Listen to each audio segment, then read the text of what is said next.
Dans cette vidéo, je vais vous montrer comment effectuer une sorte de recherche X, mais directement dans Power Query. Là, vous voyez, j'ai les noms, prénoms de mes joueurs, j'ai la nationalité de chacun et je voudrais venir récupérer dans mon onglet Pays le continent pour qu'il vienne s'ajouter automatiquement dans ce tableau-là. Donc la première chose à faire, c'est de fermer ce fichier, d'ouvrir une nouvelle session Excel et d'à partir d'un fichier, obtenir des données du classeur Excel.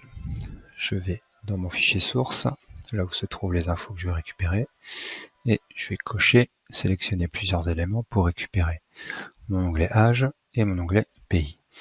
Je vais cliquer sur transformer les données, ça va m'ouvrir Power Query avec deux requêtes, une pour l'onglet âge et une pour le pays. Donc ce que je vais avoir à faire, alors ici, vous voyez, j'ai des colonnes en trop, j'ai une lettre D qui était restée sur ma source, donc on va juste supprimer toutes ces colonnes. Là, on va filtrer les valeurs vides. Voilà, c'est plus propre. Ensuite, je vais là où je vais récupérer les infos. Donc c'est dans l'onglet, dans la requête âge, je vais récupérer à partir de la nationalité le continent. Je vais venir cliquer ici sur fusionner des requêtes. Je ne vais pas cliquer sur fusionner les requêtes comme nouvelle puisque je ne veux qu'en garder que deux. Je ne veux pas en ajouter une troisième. Là, ça me sélectionne du coup ma table âge. La colonne correspondante, ça va être nationalité. Et ensuite, dans mon tableau pays, la colonne à sélectionner, ça va être pays. Je laisse par défaut le type de jointure externe gauche. Je clique sur OK. Et là, vous voyez, c'est venu dans ma table, dans ma requête âge, me créer une table pays que je vais pouvoir développer en cliquant sur le petit bouton en haut. Je ne vais pas afficher le code pays puisque je l'ai déjà ici dans nationalité.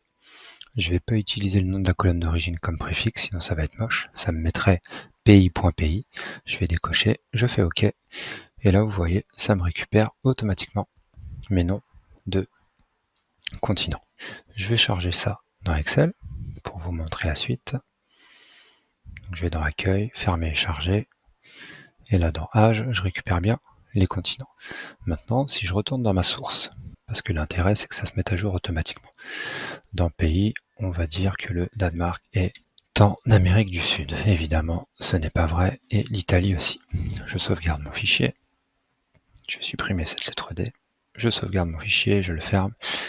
Et là maintenant, si je viens dans mon tableau que j'ai chargé précédemment, je clique sur Actualiser tout dans le menu Données, vous voyez, l'Italie et le Danemark qui sont ici sont bien passés en AM Sud. J'ai pas eu besoin de rouvrir mon fichier, j'ai juste eu à modifier ma source et ça s'est mis à jour automatiquement.